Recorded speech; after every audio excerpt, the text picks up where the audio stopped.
तो टॉपिक हम स्टार्ट करेंगे आज प्रोबेबिलिटी। और प्रोबेबिलिटी में जो हमारी फर्स्ट टाइप है वो है कंडीशनल प्रोबेबिलिटी से। ठीक है, एक बार थोड़ी टाइप इसकी बता दूं।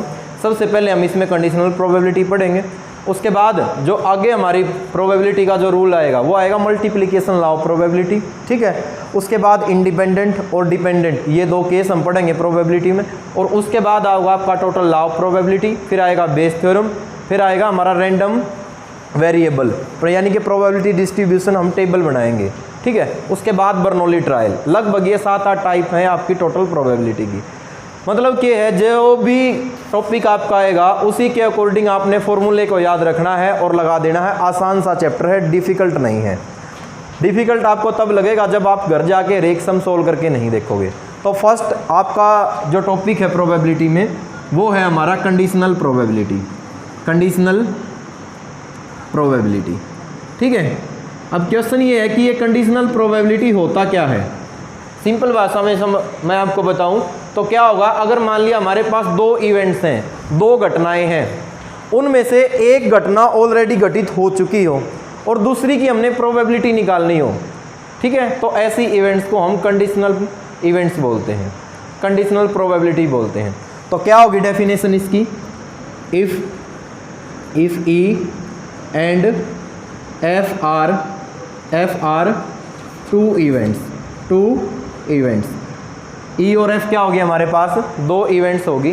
ठीक है, then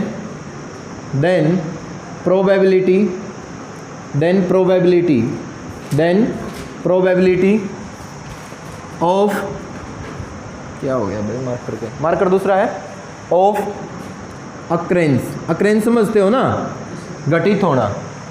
occurrence of E with the condition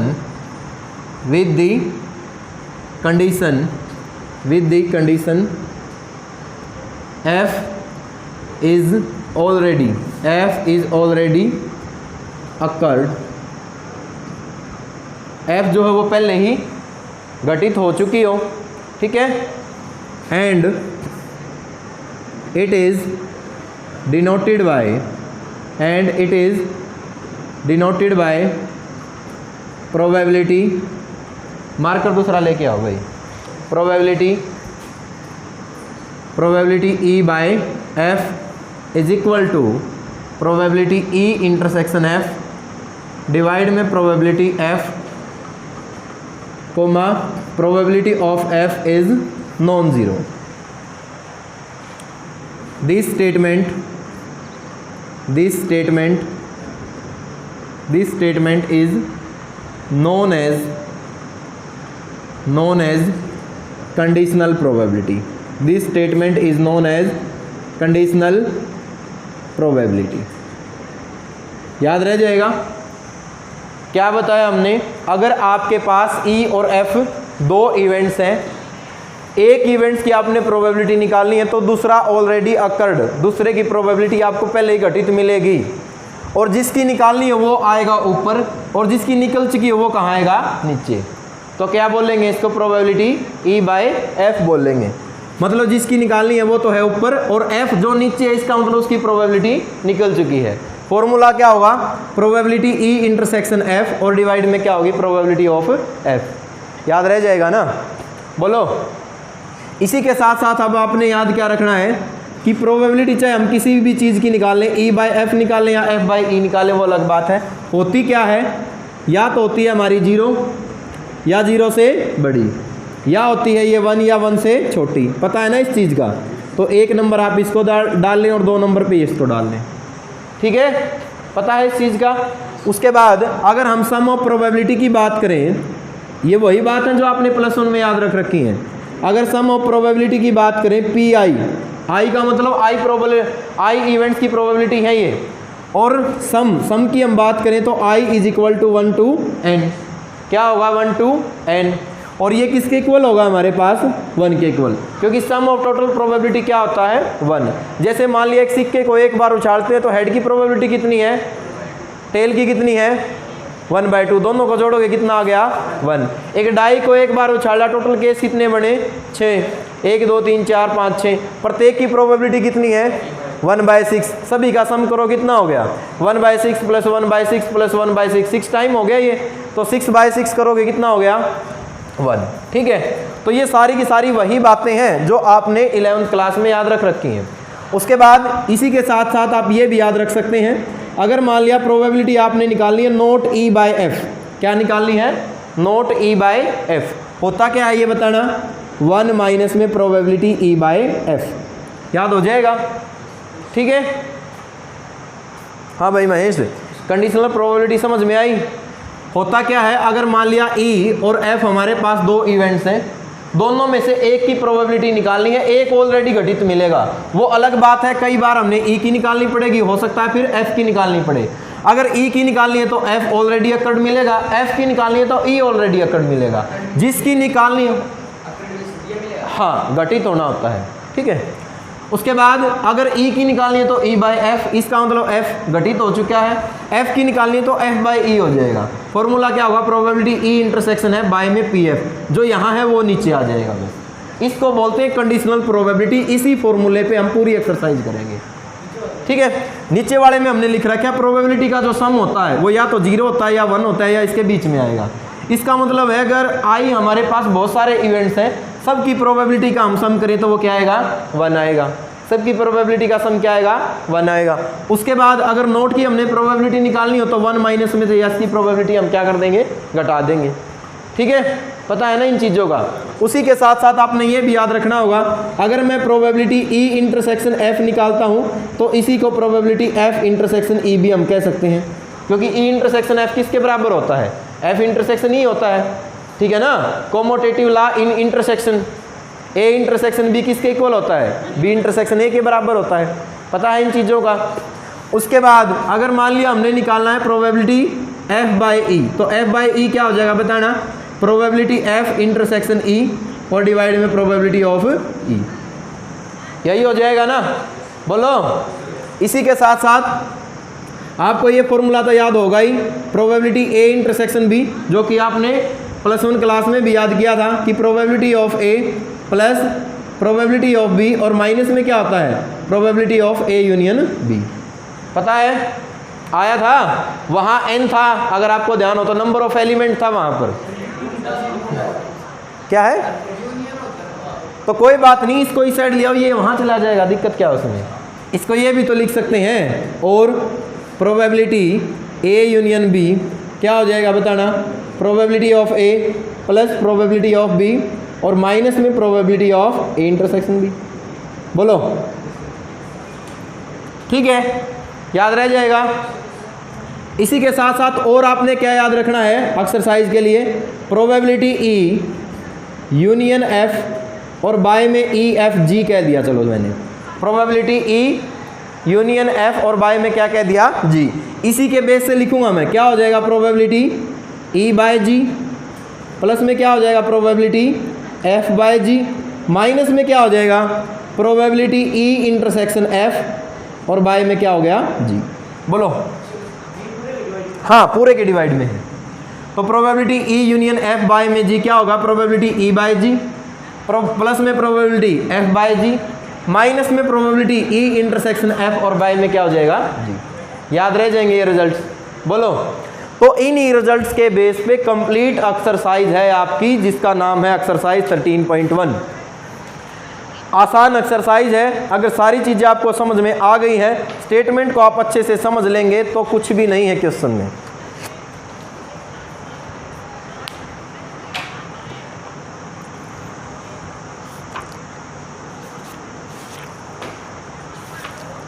note कर लिया करो साथ साथ इन चीज़ों को, कर लिया नोट, देखो मिटा दूं मैं इसने, देखो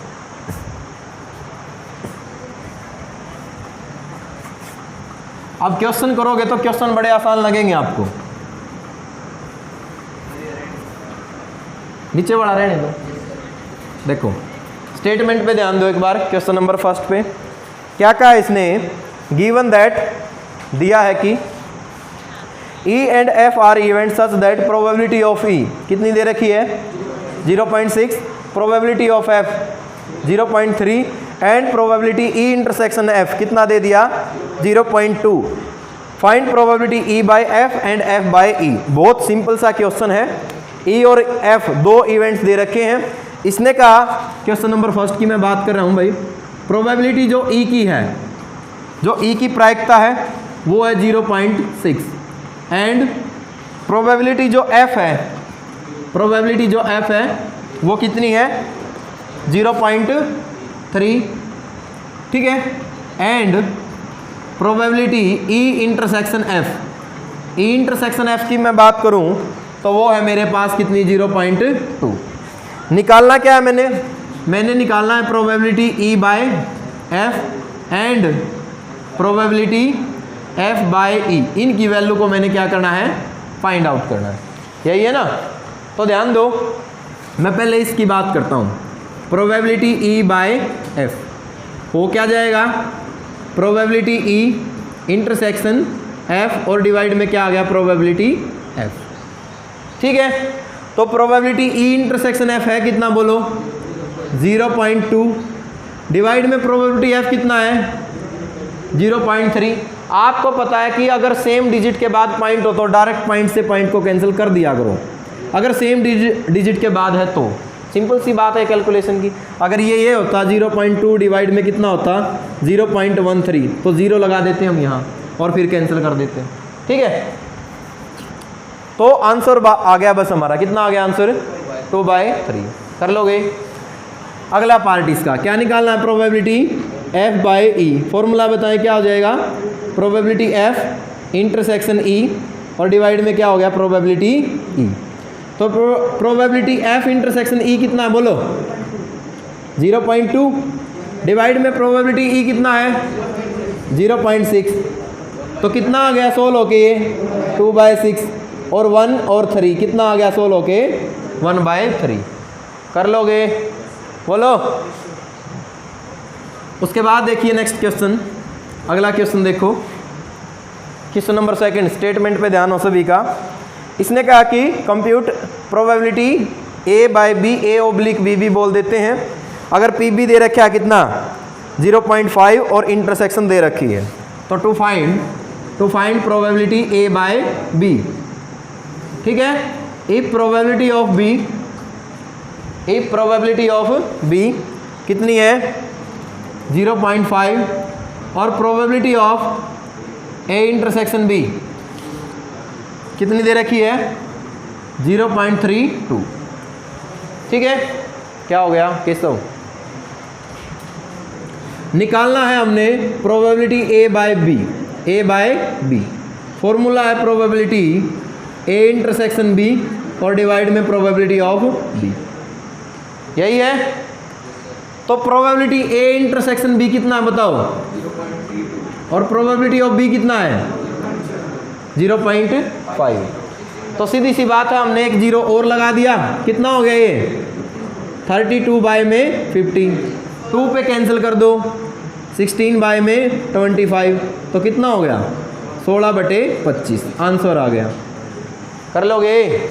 नेक्स्ट क्वेश्चन नंबर 3 भाई, इसने कहा है क्वेश्चन नंबर 3 में, आवाज़ ना करें, probability of A 0.8, probability of B 0.5 and probability of B by A दे दिया भाई। अब की बार कितना दे दिया 0.4। तो देखो फर्स्ट पार्ट में हमने फाइंड आउट करना है प्रोबेबिलिटी ए इंटरसेक्शन बी, ये क्या होगा। सेकंड पार्ट में हमने फाइंड आउट करना है प्रोबेबिलिटी ए बाय बी, ये क्या होगी। और थर्ड पार्ट जिसमें हमने निकालना है क्या भाई, प्रोबेबिलिटी ए यूनियन बी क्या होगी। देखो ध्यान दो, जो हमें चीज़ें दे रखी हैं सारे सॉल्यूशन उन्हीं से निकल जाएंगे। पी ए दे दिया, पी बी दे दिया और पी बी बाय ए। तो पी बी बाय ए दे कितना रखा बताना, कितना दे दिया 0.4। बी बाय ए को मैं क्या लिख सकता हूँ बताना, प्रोबेबिलिटी बी इंटरसेक्शन ए और डिवाइड में प्रोबेबिलिटी ए, कितना है बताओ 0.4 है, यही है ना। इसको मैं और ज़्यादा सोल्व करूँ तो पी ए इंटरसेक्शन बी की जगह तो पी बी इंटरसेक्शन ए, ये तो एज इट इज लेकिन पी ए की तो वैल्यू दे रखी है मेरे पास, कितनी है 0.8, डिवाइड में 0.4 और डिवाइड में कुछ नहीं है तो 1। क्लियर। क्रॉस मल्टीप्लाई करना, probability of B intersection A कितना आ गया 0.32। तो पहला तो जवाब आ गया हमारे पास, आ गया ये। तो आगे क्या निकालना है, P A by B. A by B को क्या लिखूंगा बताओ, प्रोबेबिलिटी ए इंटरसेक्शन बी और डिवाइड में प्रोबेबिलिटी ऑफ बी, यही ना। तो प्रोबेबिलिटी ए इंटरसेक्शन बी आया कितना है बताओ 0.32 और डिवाइड में प्रोबेबिलिटी ऑफ बी वो कितनी दे रखी है 0.5। रीजन में आप लिख दें कि probability of A intersection B equal होता है probability of B intersection A, क्योंकि आप कहोगे कि यहाँ तो पहले बी है लेकिन ए भी तो लिख सकते हैं। यहाँ 50 बना दिया मैंने, कितना हो गया 32 बाय में 50, कितना हो गया 16 के, तो 16 बाय में 25 कर लोगे।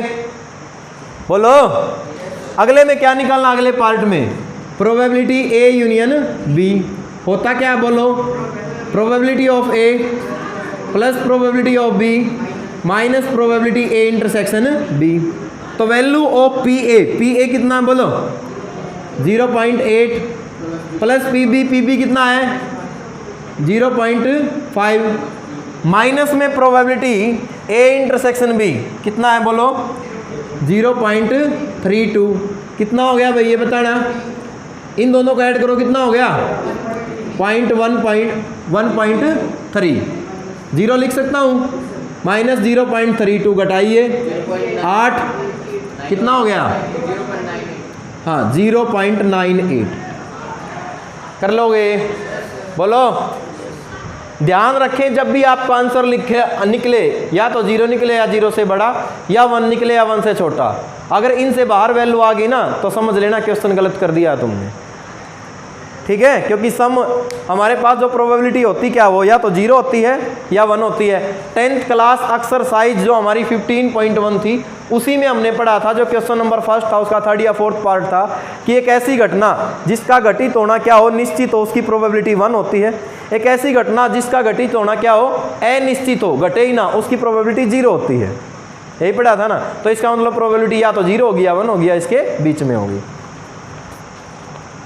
नेक्स्ट क्वेश्चन देखें,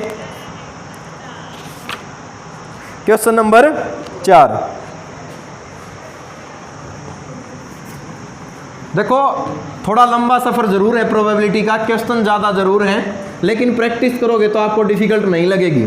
+1 की प्रोबेबिलिटी आपको थोड़ी सी आसान ज़्यादा लगेगी, इससे 10th की और ज़्यादा आसान लगेगी, क्योंकि +2 वाले में क्वेश्चन भी ज़्यादा है और मेथड ज़्यादा है, नाम मात्र सी डिफ़िकल्ट आपको लग सकती है। देखिए क्या क्या है क्वेश्चन नंबर 4 में। इसने कहा है कि वैल्यू निकालिए, evaluate probability A union B, A union B निकालिए। आवाज़ ना करो भाई केशव। तो इसने कहा अगर 2 टाइम प्रोबेबिलिटी ए इक्वल है प्रोबेबिलिटी बी, और ये सारा इक्वल है किसके 5/13 के, ठीक है। And probability A by B वो कितना दे दिया, ए बाई बी दे रखा 2/5, ठीक है। तो ध्यान दो यहीं से सोल्व करूं मैं, क्या लिखूंगा इसको बताओ, प्रोबेबिलिटी ए इंटरसेक्शन बी और बाय में प्रोबेबिलिटी ऑफ बी किसके इक्वल है 2/5, यही है ना। अगर इसकी मैं बात करूं तो बी की प्रायिकता तो 5/13 है और 2 गुणा में ए की प्रायिकता कितनी है 5/13, तो इसका मतलब क्या है प्रोबेबिलिटी बी तो कितना है बताओ 5/13 ही है, इसकी तो कोई दिक्कत है ही नहीं हमें। तो रख दो यहाँ पर, क्या हो गया बोलो, probability A intersection B divide में कितना हो गया 5/13 इज इक्वल टू 2/5। और ज़्यादा सोल्व करोगे तो probability A intersection B equal आ गया 2/5, और ये टर्म क्योंकि डिवाइड में इस साइड जाके कहाँ आ गई मल्टीप्लाई में, 5 से 5 हो गया हमारा कैंसिल, तो 2/13 आंसर आ जाएगा। कर लोगे बोलो, ठीक है। ये वैसे ही पजल करने के लिए दे रखा था, इसका कहीं कोई यूज़ नहीं होगा। अच्छा यूनियन निकालना है, ठीक है, फिर तो ज़रूर यूज़ होगा इसका। प्रोबेबिलिटी ए यूनियन बी, मैं सोचा कि कहीं इंटरसेक्शन निकालना, तो ए यूनियन बी होता क्या है P A plus P B minus probability A intersection B. Very good भाई। तो पी ए है कितना, पी ए बोलो 5/26, ठीक है ना, क्योंकि दो ही साइड गुणा में, तो यहाँ के कहाँ हो जाएगा, डिवाइड में। तो ये हो गया हमारे पास 5/26। पी बी कितना है 5/13, माइनस में प्रोबेबिलिटी ए इंटरसेक्शन बी कितना है 2/13। एलसीएम बताओ कितना हो गया 26, कितना रह गया प्लस माइनस 4, यही हो गया ना। तो ये हो गया हमारे पास कितने, तो 11/26 आंसर आ जाएगा। करो मैच, कर लोगे, बोलो कहाँ से, देखो पी ए इंटरसेक्शन बी तो निकल गया हमारे पास, डिवाइड में कुछ नहीं, इसके 1 है, क्रॉस मल्टीप्लाई कर दी, कितना हो गया 2/13 आ गया। हमने निकालना है प्रोबेबिलिटी ए यूनियन बी, ये वाला केस। अगर यूनियन है तो फॉर्मूला आता है इसका P A plus P B minus में probability A intersection B. P A की वैल्यू यहाँ से निकालो, क्या दे रखा है 2 टाइम पी ए, किसके इक्वल है बताना 5/13। पी ए कितना आ जाएगा यहाँ से 5 और दिए 2 आ गया डिवाइड में, कितना हो गया 26, तो 5/26, ठीक है। पी बी की वैल्यू रख दी और उसके बाद तो एलसीएम लेके सोल्व ही किया है। कौन सा था ये क्वेश्चन, 4th। 5th देखो, पी ए दे दिया, पी बी दे दिया, यूनियन दे दिया, A intersection B, A by B, B by A, कर लोगे ना, बता दियो फिर भी, ठीक है। अगला देखो क्वेश्चन नंबर 6, सारे ही क्वेश्चन करवाऊंगा मैं एक एक करके, जरा सी भी आपको जरा सा भी डाउट लगे बता देना। ए क्वाइन इज टॉस्ड 3 टाइम, एक सिक्के को 3 बार उछाला गया, लेकिन उससे पहले हेडिंग पढ़ लो एक बार। Determine probability E by F, E by F हमने निकालना इन एक्सरसाइज 6 से लेकर 9 तक। कभी कंफ्यूज हो जाओ, क्योंकि एग्जाम में भी कई बार ऐसा क्वेश्चन दे देना और ऊपर हेडिंग दे दे, हेडिंग पे ध्यान नहीं जाता बच्चों का, कंफ्यूज हो जाते हैं कि निकालना क्या है, ठीक है।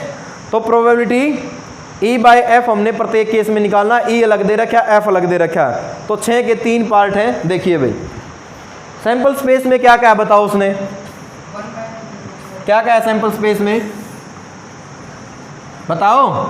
एक सिक्के को कितनी बार उछाला है 3 बार, तो इसका मतलब सैंपल स्पेस बनेगी हमारे पास ये, ठीक है ना। फिर उसमें उसने अलग अलग केस बना रखे हैं, तो हम लिखेंगे क्वेश्चन नंबर कौन सा है हमारा 6, ठीक है। तो देखिए ध्यान दीजिए, when a coin is tossed, when a coin is tossed 3 times, जब एक सिक्के को 3 बार उछाला जाता है, then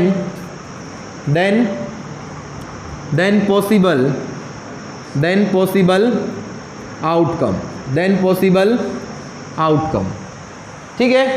क्या बनेंगे, S इज इक्वल टू, हो सकता है तीनों बार क्या आ जाए, हेड आ जाए, हो सकता है पहले 2 बार हेड हो फिर क्या हो, टेल हो सकता है पहली बार हेड फिर टेल हो सकता है हेड पहले हो टेल बीच में हो फिर हेड हो सकता है टेल पहले हो हेड बीच में और फिर टेल हो सकता है तीनों के तीनों पर टेल हो, टेल हेड हो या फिर टेल हेड हो।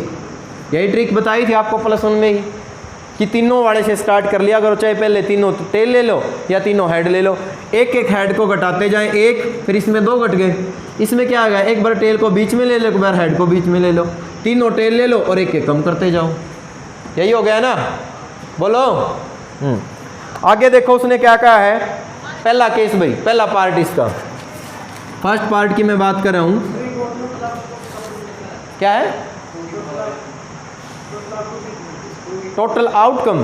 सिक्के के ऊपर केस होते हैं हमारे 2, अगर 3 बार उछाड़ा तो 2 की पावर 3 यानी कि 8 केस बनेंगे, अगर 2 बार उछाड़ा तो 2 की पावर 2 4 केस बनेंगे, 1 बार उछाड़ा है तो 2 की पावर 1 2, 4 बार उछाड़ा है तो 2 की पावर 4 16, यही था, ठीक है, टेल हेड और यही था ना। अब ध्यान दो, पहले केस में उसने कहा क्या है, फर्स्ट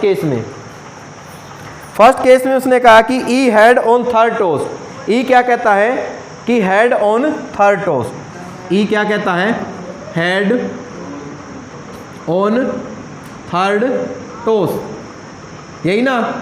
जबकि कोमा लगा के एफ की हम बात करें तो एफ हमें कहता है head on first 2 tosses, head on first 2 tosses, ठीक है, यही ना।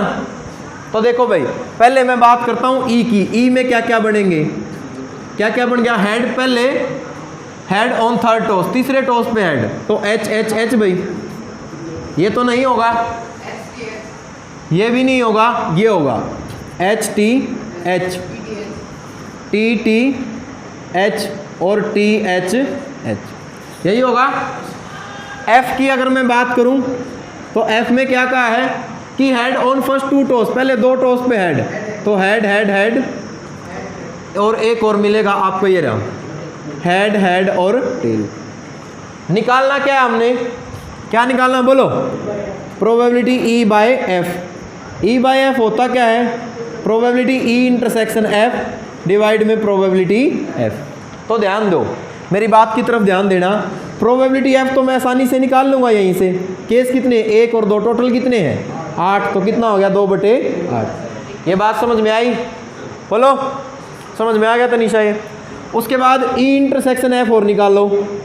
पहले इंटरसेक्शन, ना कि प्रोबेबिलिटी नहीं लगाया मैंने, पहले इंटरसेक्शन निकाल रहा हूँ। सिर्फ क्या है बताना, एच एच और एच। अगले केस में निकालना इसकी प्रोबेबिलिटी। ई इंटरसेक्शन एफ की प्रोबेबिलिटी कितनी आ गई 1/8। बोलो समझ में आ गई ये। पी एफ 2/8, क्योंकि 2 केस थे। ई इंटरसेक्शन एफ में सिर्फ एक केस कॉमन आया, पहले वो केस लिखा, फिर उसकी प्रोबेबिलिटी निकाल ली। उसके बाद निकालना क्या हमने, प्रोबेबिलिटी ई बाय एफ। तो प्रोबेबिलिटी ई बाय एफ का फॉर्मूला है ये, इसके अनुसार इसकी प्रोबेबिलिटी तो 1/8 है, पी एफ की प्रोबेबिलिटी कितनी है 2/8, और दूसरे से कैंसिल होता है चौथा, कितना आ गया 1/2। कर लोगे, बोलो हो जाएगा। सेकंड केस, अगला पार्ट इसका, आवाज़ बंद करें बिल्कुल। क्या कहा इसने, ई एटलीस्ट 2 हेड, ई फिर बाहर जाएगा बेटा तू आज, एटलीस्ट 2 हेड। ई क्या है कि कम से कम 2 पर हेड होना चाहिए, ठीक है। एफ में क्या कहा है उसने, एफ में उसने कहा एटमोस्ट 2 हेड। दोनों के मीनिंग आपको +1 क्लास में भी बताए थे, एटमोस्ट 2 हेड। हाँ, एटलीस्ट का मतलब होता है कम से कम, और एटमोस्ट का मतलब होता है ज़्यादा से ज़्यादा, कि कम से कम 2 हेड तो होने ही चाहिए। 2 से ज़्यादा कितने भी हो कोई दिक्कत नहीं है। एटमोस्ट का मतलब ज़्यादा से ज़्यादा 2 हेड हो, और 2 से कम कितने भी हो सारे चल जाएंगे। मैं बात करता हूँ ई की, एटलीस्ट 2 हेड, कम से कम 2 हेड, तो 3 वाला भी आएगा इसमें, head head tail, head tail head, और टेल हेड हेड। ये बात समझ में आई। एटलीस्ट का मतलब क्या है, कम से कम, क्या है कम से कम। एटमोस्ट का मतलब क्या है, ज़्यादा से ज़्यादा, ठीक है। एफ में क्या क्या उसने, ज़्यादा से ज़्यादा 2 हेड, 2 से ज़्यादा एक भी नहीं, कम कितने भी हो जाए, तो सिर्फ ये केस छोड़ के सारे आएंगे इसमें, ठीक है। बिल्कुल आएगा, क्योंकि ज़्यादा से ज़्यादा उसने पूछा, तो कम भले चाहे 0 हो, वो केस भी लिखेंगे हम। टी एच एच और टी एच एच 7 हो गए ना, 1 2 3 4 5 6, एक रह गया, कौन सा रह गया, कौन सा लिखना भूल गए, देखो एच टी टी रह गया, एच टी और टी, ठीक है। बोलो निकालना क्या है, क्या निकालना बोलो, probability E by F, formula probability E intersection F और डिवाइड में प्रोबेबिलिटी एफ। अब एफ की तो प्रायिकता आप यहीं से निकाल दोगे, कितनी आ गई बताओ 7/8, ठीक है। इंटरसेक्शन भाई, दोनों की इंटरसेक्शन, ई इंटरसेक्शन एफ देखो क्या है, पहले वाला ये रहा, तो एच एच टी, फिर अगला केस भी है एच टी एच, उसके बाद नेक्स्ट केस भी होगा टी एच एच, है ना, टी एच एच ये रहा। तो प्रोबेबिलिटी ई इंटरसेक्शन एफ कितनी आ गई बताना 3/8। फॉर्मूले में रखो तो इसकी तो प्रायिकता है 3/8 और पी एफ की प्रायिकता है 7/8। 8 से 8 कैंसिल, कितना हो गया आंसर मैच करो, डाउट लगता हो तो कर लोगे। बोलो नेक्स्ट, अगला पार्ट इसका कोई नहीं, करवा देता हूँ, देख लो सॉल्यूशन हो जाएगा एक एक का। तुम तो कर लोगे, फिर वो बच्चे जो घर पे वीडियो देखेंगे ना उनको दिक्कत हो जाएगी, ठीक है ना। स्पेशल उन्होंने फ़ोन करके बोला था सर जितने भी पार्ट हो यूँ ना करवाइयो, कर लोगे, ठीक है, थोड़ा टाइम ज़्यादा लगेगा। अरे तुम्हारी बात नहीं है। E such that at most 2 head, भाई एट मोस्ट क्या होता है, ज़्यादा से ज़्यादा। थर्ड पार्ट क्या क्या है, एट मोस्ट 2 हेड, क्या है एट मोस्ट 2 टेल, डायरेक्ट लिखवा देता हूँ, ज़्यादा से ज़्यादा 2 टेल, 2 से ज़्यादा नहीं। तो सीधी सी बात है, टी वाले को छोड़कर सारे आएंगे, पता है ना।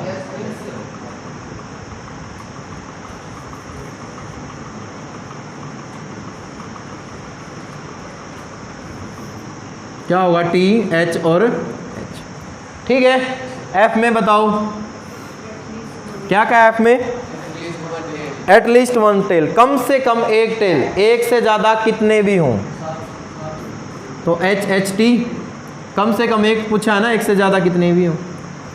H T H, T H T, T T T, T T और एच, और टी एच और एच, ठीक है। निकालना है हमने probability E by F. Formula है प्रोबेबिलिटी ई इंटरसेक्शन एफ और डिवाइड में प्रोबेबिलिटी एफ, यही है। तो प्रोबेबिलिटी एफ तो हम आसानी से निकाल लेंगे क्योंकि केस बन रहे हैं 1 2 3 4 5 6 7, तो ये तो हो गया 7/8। ई इंटरसेक्शन एफ निकालो, देखो एच एच टी है, इसमें ऊपर वाले में भी है। एच टी टी है, एच टी टी नहीं है, ये रहा एच टी और टी। एच टी एच ये भी है, टी एच टी ये भी है, ये नहीं है। तो टी टी और एच, और टी एच और एच। तो प्रोबेबिलिटी ई इंटरसेक्शन एफ कितना हो गया, बोलो कितने हो गए, 6/8, यही हो गया ना। फॉर्मूले में रखो जो निकालना है हमने, तो ये तो हो गया 6/8, नीचे 7/8, 8 से 8 कैंसिल, कितना हो गया 6/7, 0 और 1 के बीच में है, कर लोगे। अगला क्वेश्चन भाई, क्वेश्चन नंबर 7। दोनों के दोनों मार्कर ऐसे हैं भाई, इंक किसी में भी नहीं है ढंग की। चलो कोई हैं, रहने दो, अब तो 10-15 मिनट रहती है, काम चल जाएगा। देखो अगला क्वेश्चन देखो, क्वेश्चन नंबर 7।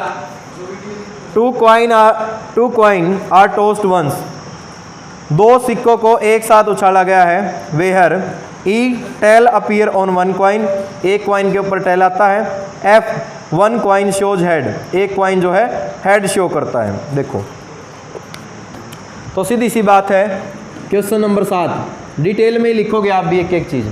तो व्हेन क्या लिखोगे, when a coin is tossed, when a coin is tossed, when a coin is tossed 1 time 2 time, ठीक है। कोई बात नहीं, अच्छा या ये लिख लो, व्हेन 2 कॉइन, बात तो सेम नहीं थी, इज टॉस्ड 1 टाइम, वो भी वही बात थी, कोई बात नहीं। 1 टाइम, देन पॉसिबल आउटकम, प्रिंस डाल के लेके आ भाई, कोना काम चल रहा है, डब्बी लिए ये।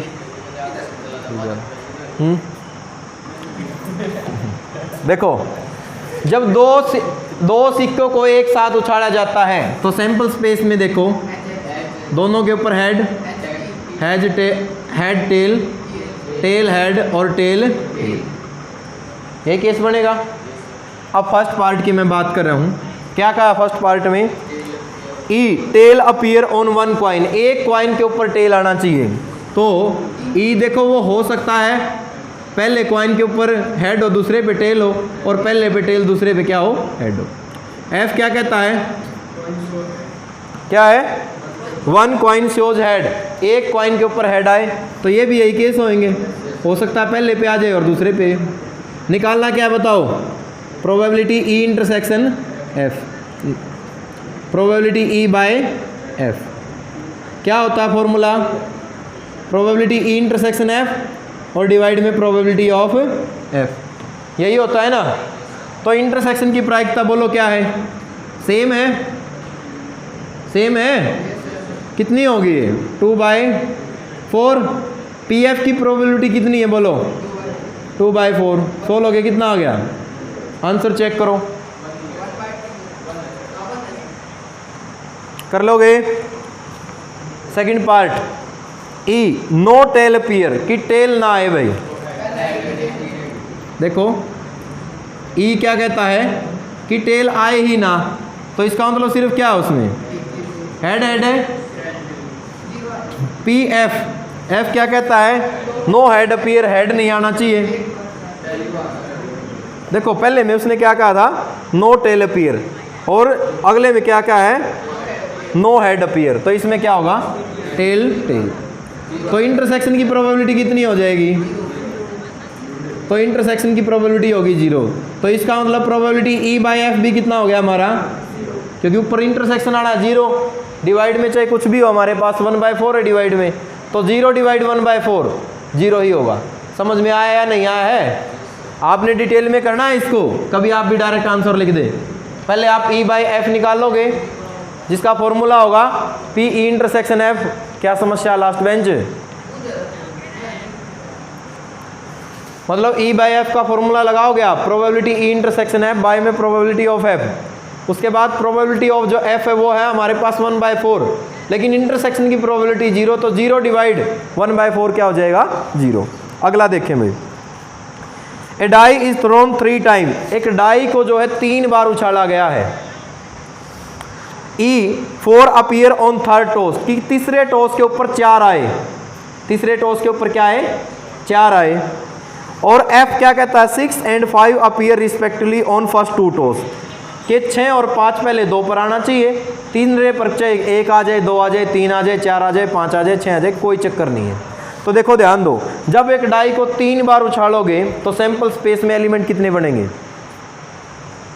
6 की पावर 3 कितना होता है, 216, 216 बनेंगे ना, ठीक है। अब 216 के 216 केस में आपको बना के तो नहीं दिखाऊंगा, मेथड आपको बता भी दूंगा, कोई दिक्कत नहीं, अगर बना के देखने तो घर पे ट्राई करके देख लेना। देखो ध्यान दो, तो आप लिखोगे व्हेन, कहाँ से चला गया रहे वो, व्हेन ए डाई, आवाज ना करो, is thrown, when a die is thrown 3 time, या 3 डाई थ्रोन वंस, एक ही बात है, एक डाई को 3 बार उछाले या 3 को 1 बार। When a die is thrown 3 time, then total case of sample space. अब की बार सैंपल स्पेस नहीं बना के दिखा रहे हम, सैंपल स्पेस में जो टोटल केस है वो बनेंगे हमारे, कितने बन गए, 216, दैट इज कितना हो गया ये, 6⁻3, यही हो गया ना, 6⁻3, यही हो गया। अब ध्यान दो, उसने कहा है पहले केस में, ई में उसने कहा है, क्या कहा ई में बोलो, ई में उसने कहा कि 4 अपीयर ऑन थर्ड टॉस, कि तीसरे टॉस के ऊपर 4 आना चाहिए, पहले पर 4 आ गया वो नहीं देखना, दूसरे पर 4 आ गया वो भी नहीं देखना, तीसरे पर 4, देखो क्या होंगे वो, 1 1 4 1 2 4, हो सकता है पहले पे 1 दूसरे पे 1 तीसरे पे 4 हो सकता है पहले पे 1 दूसरे पे 2 तीसरे पे 4 और हो सकता है पहले पे 1 दूसरे पे 3 तीसरे पे 4 हो सकता है पहले पे 1 दूसरे पे 4 और तीसरे पे 4 हो, पहले पे 1 दूसरे पे 5 और तीसरे पे 4 हो, और पहले पे 1 दूसरे पे 6 और तीसरे पर 4, यही होगा। फिर 2 से स्टार्ट करो, पहले पर 2 दूसरे पर 1 तीसरे पर 4 हो, एज सोन 2 6 और 4, बीच वाले यही बनेंगे, मतलब जहाँ 1 है वहाँ 2 आ जाएगा, फिर 3 1 4 और ये होगा हमारा 3, 6 और 4। उसके बाद 4, 1, 4, 4, 6 और 4, फिर 5, 1, 4 और 5, 6 और 4, 6, 1, 4, ठीक है, 6, 6 और 4। अब देखो मैं सैंपल स्पेस की बात कर रहा था आपको कि 216 केस कैसे बनेंगे। इसी प्रकार एक के कितने बने हैं, मान लिया लास्ट पे 4 आवे हैं तो 36 केस बने हैं, लास्ट पे 1 आओ उसके भी 36 बनेंगे, लास्ट पे 2 आओ उसके भी 36 बनेंगे, और इसी प्रकार 36 + 36 ना जब आप 6 टाइम ऐड करोगे कितना हो जाएगा 216। बात समझ में आई? तो सैंपल स्पेस ऐसे केस में हम बना के नहीं दिखाते, बस लिख देते हैं जो इवेंट्स उसने पूछे हैं। समस्या है किधर की में, क्या समस्या है? बैठा रहे आराम से, जरा दिमाग ना लड़ाओ, बीच में बोलना ना करो बेटा। नहीं देखो एफ में क्या क्या है, एफ में बोलो क्या क्या है कि 6 और 5 पहले 2 टोस्ट पाने चाहिए, तीसरे बचे कुछ भी आ जा। तो देखो ध्यान दो, 6, 5, 1, 6, 5, 2, 6, 5, 3, 6, 5, 4 और 6, 5, 6, 5, 5 और 6, 5, 6, यही बनेंगे। बोलो निकालना क्या हमने निकालना है प्रोबेबिलिटी E/F, जिसका फॉर्मूला होता है प्रोबेबिलिटी E इंटरसेक्शन F और डिवाइड में प्रोबेबिलिटी ऑफ F, यही होता है ना। अब देखो ध्यान दो, प्रोबेबिलिटी F तो बहुत आसान है भाई निकालना, क्योंकि 6 केस हैं बटे में 216, 6 कम 6, 6 3 18 और 6 6 36, तो ये तो आ गया 1/36। ठीक है, हो जाएगा भाई आज की डेट में तैयारी हो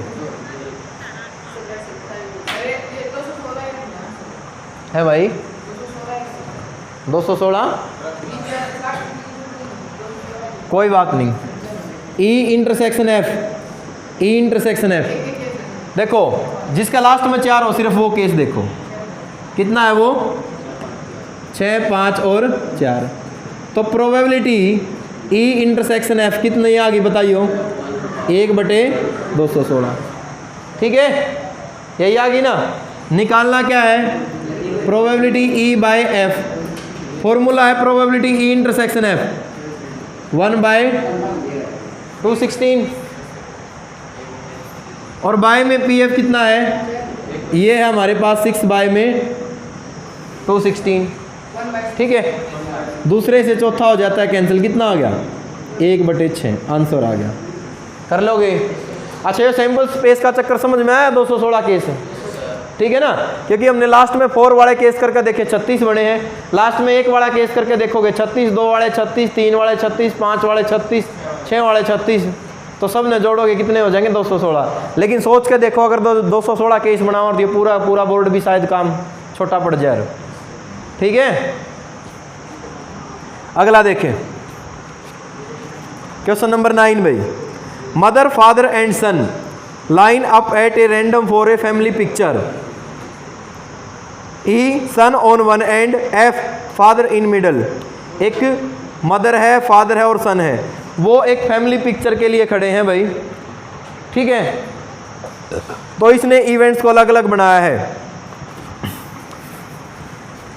अब एक बात मेरे थी थम ये बताओ, एक तो है मदर, ठीक है, एक तो है मदर डिनोट कराएंगे M ते, एक है फादर डिनोट कराएंगे F ते, और एक है सन डिनोट कराएंगे हम S ते। ठीक है, अब उन फैमिली पिक्चर में कोई कंडीशन नहीं लगाएगी कौन सा बीच में होना चाहिए कौन सा नहीं। तो सैंपल स्पेस में ये देखो हो सका है फादर तो पहले, ठीक है ना, बेटा हो बीच में और फिर हो मदर, क्योंकि लगभग हम ऐसा ही केस लेते हैं, देखा होगा आपने कि सन को बीच में ही लेते हैं, फिर हो मदर, फिर हो सन, फिर हो फादर।